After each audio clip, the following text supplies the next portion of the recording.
broadcast network, AfterBuzz TV. Over 20 million weekly downloads in over 150 countries, and your #1 source for after-show entertainment.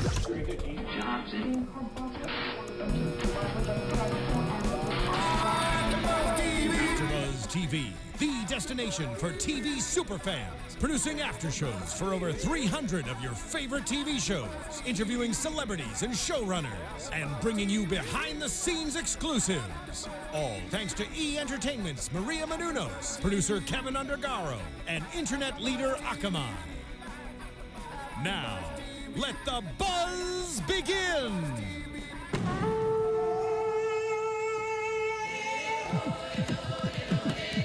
Wow, wow, wow. Welcome into AfterBuzz Survivor, Koh Rong, Season 32, Episode 6, Play or Go Home. And someone did go home tonight. We'll get to that soon. Paige is gone this week. We miss her. She'll be back next week. I'm your host, Michael Rippe. You can catch me on social media, Instagram, Twitter, @MikeRips. I'm joined tonight by the man, my co-host. Welcome AfterBuzz, welcome. My name is Jaco Vienings. You guys can find me all over social media at Jaco Vienings. And if you love wine, catch me. I forgot it. No, Grape Escape TV. Grape Escape TV? Grape Escape TV, all about wine. That's right. All right, let's do it. So, the episode starts as the tribe, Gondol, comes back from tribal council. Scott was talking to Ty. He's the only one that knows Ty has the idol. And of course, Peter's scheming immediately. Peter is up to some tricks. He's talking to Ty.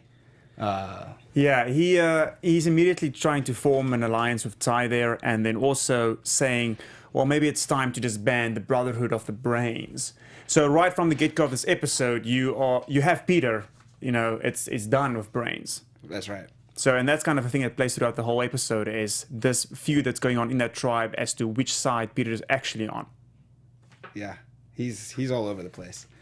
So, that's Gondol. Then we go to Chonlo and we see, it looks like Nick is really ready to start playing the game. He is, playing to Debbie. And we see Debbie, playing to Nick. Yep. And she calls Nick the Greek god. Ooh la la. Do you think he's a Greek god? What do you think? Do you think he's that good looking? I mean, he's all right for a guy. Okay. I don't really, judge that. I mean, he's decent. He looks like he's in good shape. Yeah. Well, you tell us what you guys think. Join us in the live chat. Yako's checking it all out. So if you have something, please let us know. We'll try to answer it while we talk to you. But she goes on to talk more about Nick, talking about his angular features of his face. She guarantees he can get a modeling contract. Well, she only knows that because she herself has been doing modeling on and off. And that's obvious because as we've learned this season already, that Debbie knows pretty much everything. Everything. She has done everything, so. Right. So then we see Julia replacing Anna in Gondol. Yeah. Right? This is now at the reward. She started, and Julia comes in, and she's right there filling that right, hole. because she had just spent the last 3 days on her own. Yeah, terrifying 3 days. By the look of the last episode, it was a struggle. A struggle. So she's happy to be back. She's happy to see people. Yeah. So the reward is a big one because in tonight's reward, they're playing for food, a picnic, beverages, meat, tuna salad. I mean, this is paradise. In paradise, you're hungry 14 days in. I mean, that's a good just sit and let's get some food on. Let's just have a picnic. Yeah. So you got to imagine, not just day one you're hungry. These are 14 days in. This is big, and so there's going to be a basketball component because they got the tree mail knowing that they were going to be having a basketball component. So you saw before the even reward that Nick was practicing his shooting. He talks about how he's a point guard. Of course, Scott's going in uber confident as he's a professional basketball player. He's got the experience. So we watch reward. It's Aubrey and Michelle started off for the teams competing, and Michelle struggles from the start. Yeah, she can't untie it. So she can't untie the buoy. So first of all, what needs to happen is the diving needs to release the buoys. The buoys goes to the surface. You need to get the buoys to the beach and then stack them up, and then that's where the basketball starts. From the last episode, I already saw that Aubrey had a difficult time swimming. So from the beginning, I was like, why did you guys pick Aubrey again to do the swimming part? Because last episode she struggled, but then she pulled it through. She did. And Michelle struggled in this time. So they get it. Aubrey's got a big lead for Gondol. The struggle is real with Michelle. And then they get to the beach. They're both on the beach. And Scott, he's got the lead to start. He starts shooting. But then it gets pretty close with Nick starting to shoot. And it's so Scott misses the first two, and everybody's like, ooh, this guy's an NBA player. You need to make it now, Yes. otherwise his name is ruined. Yes. Then Scott heats up. He starts making them in a row. Nick I mean, he does I'm not sure, but I think he makes like 6 or 7. Nick. Nick is on fire. Yeah. Now Nick has gotten the lead. Now this is intense. We're both watching. I'm on pins and needles. I don't know what's going to happen. We don't know. For the most part, Nick is in the lead, and it's looking like Chanlo is going to win. And then towards the end, Scott comes through. Gondol wins the reward challenge and is going to eat. What was your feeling about watching that reward part? I was rooting for Scott to lose. Nick is obviously the underdog, but I'm extremely impressed with Nick at this point because he really, in the first 5 episodes, hasn't really showed much of himself and that. But at this episode, he stood up, and I'm proud of him. And I was rooting for him. I wanted Nick to win. Yeah. His ego, and he talks so much about himself. But this episode, even though he lost, he delivered. This was a defining episode for Nick. We'll continue on with him. So he didn't get it done in the end. They lost 10-8. It was close, but I found one point towards the end there really interesting. As it was 9-8 and Scott's about to shoot, he's kind of taking his time, and Sydney goes to him, "What you doing?" What are you doing? And then he goes, "Winning," and he sinks the shot. And they win, and that is probably because he had years of practice. Well, maybe he should have done that from the beginning then. Yeah. I mean, so maybe he would have done that. He would have missed one, but. So anyway, Gondol wins. They're gonna go on a picnic. That leaves me one question for you. Yes, Jaco. sir. If you're out in the wild, you got one meal. What's your favorite food or meal that you could have? That might be a little bit cliche for Survivor, but I would just love some steamed veggies, like properly steamed veggies and some fish fillet. Just like clean, hot, super, marinated. That would be my thing. Healthy, and I would feel good about it. I don't know. That's what I would like. It's a good answer. Yeah. What would you like? I think I'm gonna go for a chicken parmesan. Chicken parmesan. Yeah. What do you guys think? What do you guys want? If you have one meal, tell us in the live chat. Let us know. All right.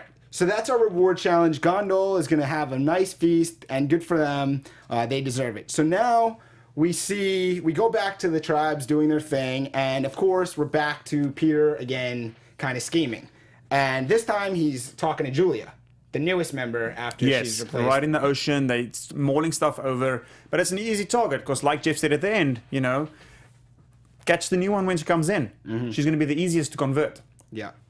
And so, of course, Peter is there. And then, his partners from the old tribe, Joe and Aubrey, are starting to scheme against Peter, wondering what's going on, because everyone is feeling... Well, they're not... I don't feel they're scheming against him, but they're definitely getting, what is going on? I think you're right. Wrong word choice. Not scheming. They're getting antsy, because they can see that he's suspicious. Right. Suspicious of Peter, which, at this point, a lot of people are suspicious He's of Peter. talking to everybody except them. Right. So that's interesting as Peter continues to figure out the game. And then...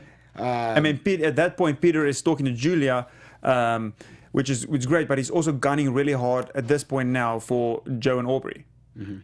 This is where he says, and he said it the first time, I think maybe second time they're saying, because they ended my alliance. And he said it 3 times throughout the episode.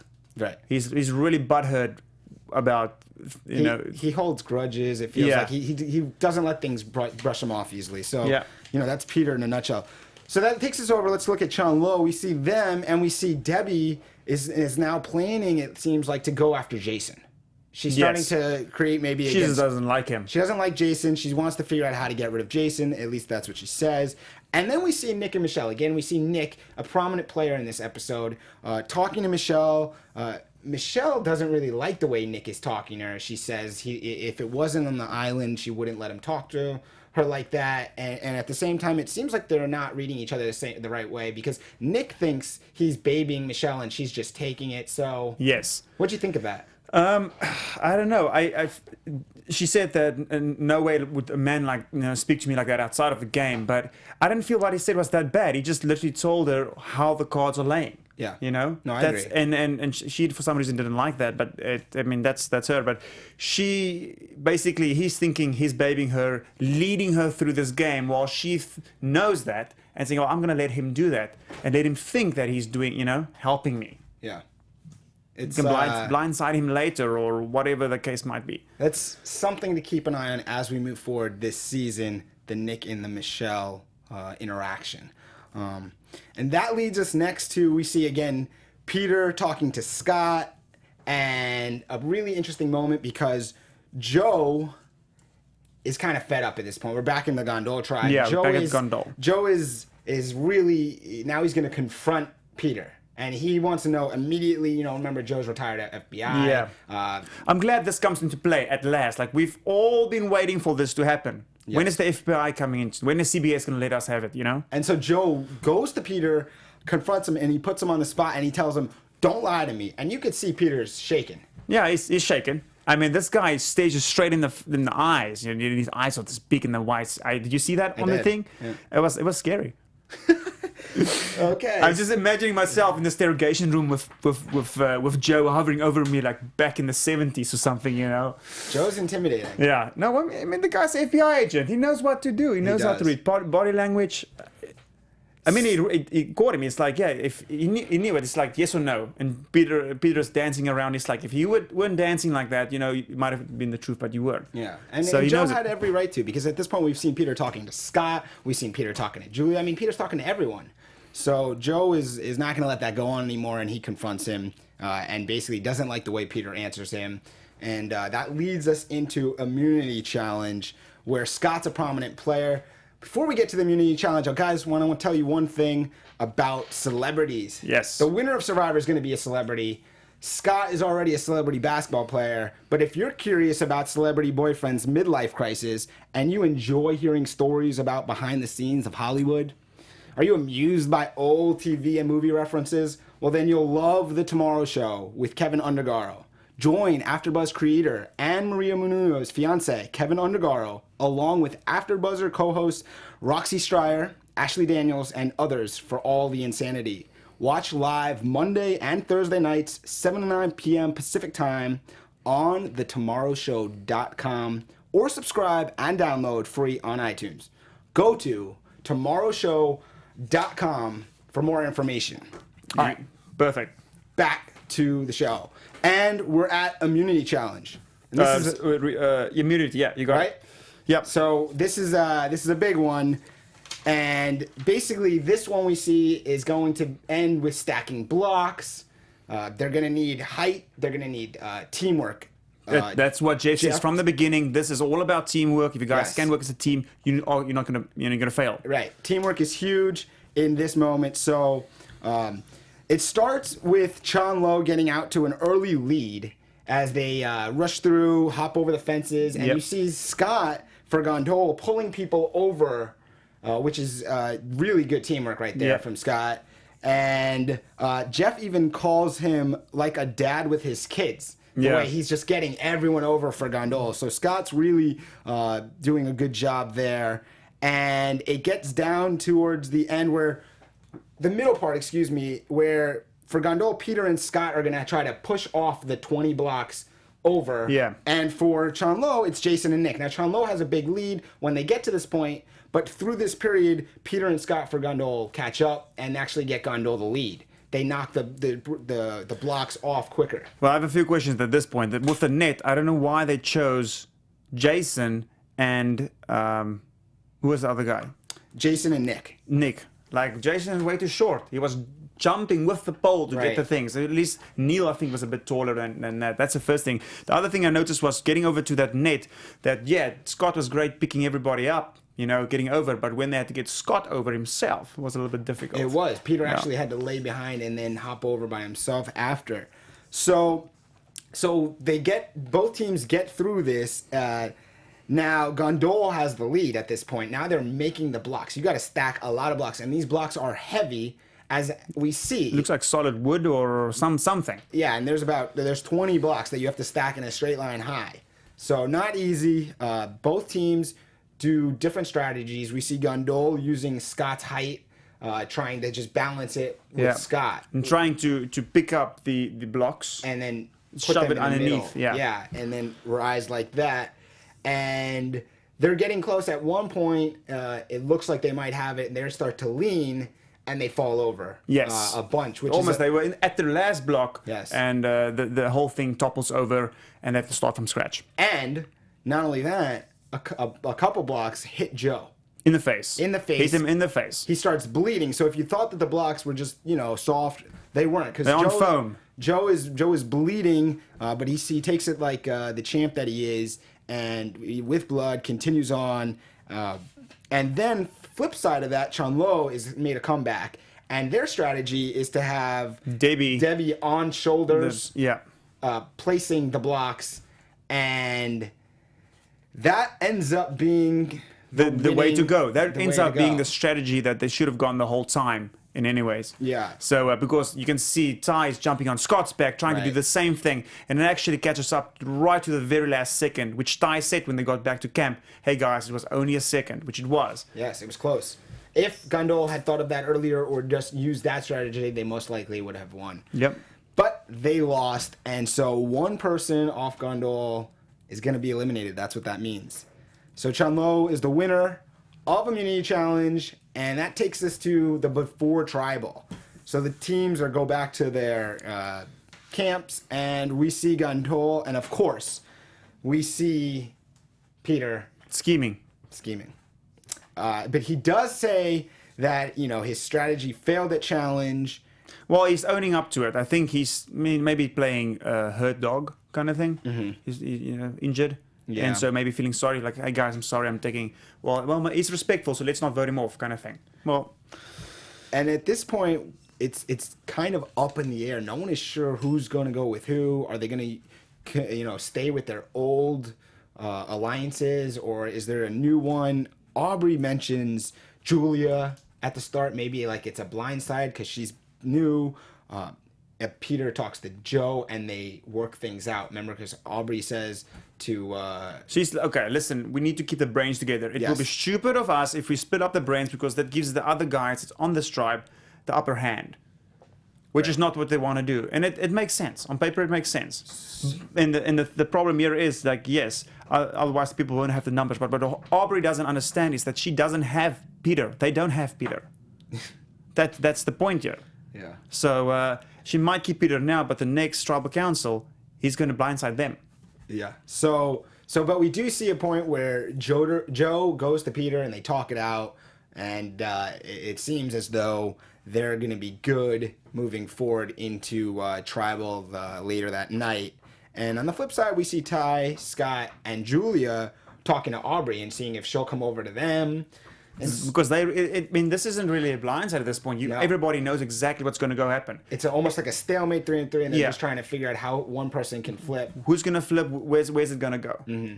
So, and to be honest, at this point, I was watching and had no idea really where we're headed. Well, it's so easy. Like Julia's just such an easy pick. Send Julia Holmes is new and everybody's happy. Let's figure it out next week. Right. It's just or you can grow a pair and let's start playing the game. Play or go home. Yeah. Kind of thing, Home. And I think in the end, luckily they started playing the game, which we saw in Tribal Council. Exactly. That brings us to Tribal Council. So we see the tribe roll to Tribal Council. We have Peter talking about his plan failing at Immunity Challenge, copping to that. Yeah, he's just... we see Aubrey calling Peter out for always kind of being shady and talking to someone else, and just, there's a lot of confusion and dissension amongst the tribe. A lot of confusion. One thing that was clear, though, is Julia, right off the bat, also pointing the finger at Peter. Listen, right as I got into the tribe, Peter was the first one to approach me to talk game.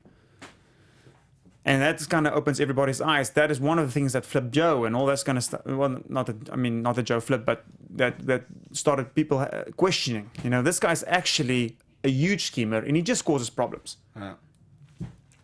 So, in an interesting moment in Tribal Council, we see Scott just blurt out to Julia saying original plan.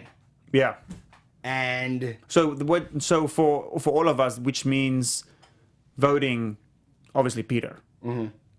which means, Even if it's 3-3, they don't care. Original plan 3-3. yeah. And so now it's a little bit of heightened the tensions, and it's pretty incredible because right after that we see Aubrey and Joe saying, "Is it her?" We hear them whispering basically right next to Julia. Aubrey says to Joe, "Is it her?" Is it her? Meaning their original plan. Right. And Julia's right next to them. And Jeff asks Julia, "Do you want to vote? Or should we vote right now? Or should we continue talking?" And Julia says, "Let's go vote." Let's go. Let's go. Put some names on some papers, parchment. So we're seeing we're seeing a lot of the names being written down, and we're seeing a lot of Julia's. And there comes a period where Aubrey writes Julia, And she is the swing vote. Julia, she's a swing vote. Swing vote. From the middle of the episode already. Yep. Like, I don't know what I'm gonna do. And so CBS did a great job here doing the edit. They did, because they linger. They kind of freeze on a screenshot, almost like Aubrey is there thinking, and it says Julia, and she's just thinking. And then Jeff, we get the patented Jeff. I'll count the votes, and I don't know what's gonna happen at this point. And so he's counting the votes. It's Peter 1, Julia 1, Peter and Julia, and Peter's eliminated. Yeah, the last one. One. And you see it with the Julia crossed off, that Aubrey wrote down, Peter underneath it. Right. So Aubrey literally got to the booth, had She Julia was thinking down. though. She was standing there thinking. Everybody's watching her think. She writes down the name, then she thinks some more, and then she scratches out, puts other name down. She scratches it Thank out. goodness. And good job. And that is a see ya, never So- again to Peter. Mike, what do you think? Do you think, if you look at the whole thing, what's going to happen here? All right. Do you think they made the right decision? I think so. I mean, Peter was such a wild card. You never knew what he was each week. You knew that he was going to scheme with something, but you could never know, is he going to be with me? Is he going to be with you? So getting him out, at least they could move along without him trying to scheme. It's hard to say who made the right decision and stuff. You know what I mean? I mean, okay, so going from the comments here on the live feed, and thank you so much, guys, for throwing it all here on the live feed. Yes. A lot of Peter is arrogant, Peter is a dumbass, all that kind of stuff. Everybody's happy he's voted out, but I'm going to play devil's advocate here, because if you look down at the facts, that the three brains together had the numbers. So regardless of what happened next time, if they could get at least Peter there next time with them, they would have been fine. And there's also, I mean, they didn't know this yet, but then obviously the next week is the merge. But Yes. So if next week comes and Aubrey or Joe is on the chopping block, they're going to kick themselves. Maybe. We'll see. Yeah, we'll see. And that is episode 6 of Survivor. Let's go to the predictions. Predictions. Yeah. And now, your AfterBuzz TV predictions. You want to start us off? Yeah. I'm going to start it off here with Duchess R on our live chat. She says that, because this is all going to be for the next episode, predictions is all about, you can see the preview, who is going to align with who. There's a power struggle, there's handshakes, people are paying each other money, all this kinds of shit. So, fake money. So, Duchess here on the live chat says that Sydney, Kyle, Scott, and Ty alliance post-merge, which I think is very interesting. I think she is calling it straight up. I am curious to see, though, if Ty would stick together with the other beauties that's on there, Nick and the other two girls that's left. Yeah, it's So gonna that's be. my prediction. I like it. It's definitely gonna be interesting. The merge always is. I'll say the one thing I know is that Scott and Jason gonna be reunited. Yes. They're gonna tag team back up. And they're definitely going to have Sydney with them. We They're gonna know have that. Sydney. Maybe they're gonna have. Who knows who they're gonna bring into that? But that's gonna be a formidable duo. You know, Jason and Scott. They got each other's back, and now they've made it to the merge. They've got Sydney, who's kind of. Sydney's playing a good game right now. She's doing a great game. And Everybody kind of likes her. She's not in the front. She's Not in the back. She's good. I mean, you know, she's a sleeper. So Sydney, you're doing really well. Yep. We like that. Again, that is episode 6. Player go home, and for tonight, it was time to go home, Peter. Yeah, all done. Guys, Paige is back next week. We missed her. Thank you for joining us. Thank you to Zach, our engineer. You can catch me on social media at Mike Rips, my co-host. Guys, my name is Jaco Vienings. You can catch me all over social media at Jaco Vienings. Thanks for watching. Thanks again, guys. We'll see you next week. From executive producers Maria Menounos, Kevin Undergaro, Phil Svitek, and the entire AfterBuzz TV staff, we would like to thank you for listening to the AfterBuzz TV network. To watch or listen to other after shows and post comments or questions, be sure to visit AfterBuzzTV.com. I'm Sir Richard Wentworth, and this has been a presentation of AfterBuzz TV. Buzz you later. The views expressed herein are those of the hosts only and do not necessarily reflect the views of AfterBuzz TV or its owners or principals.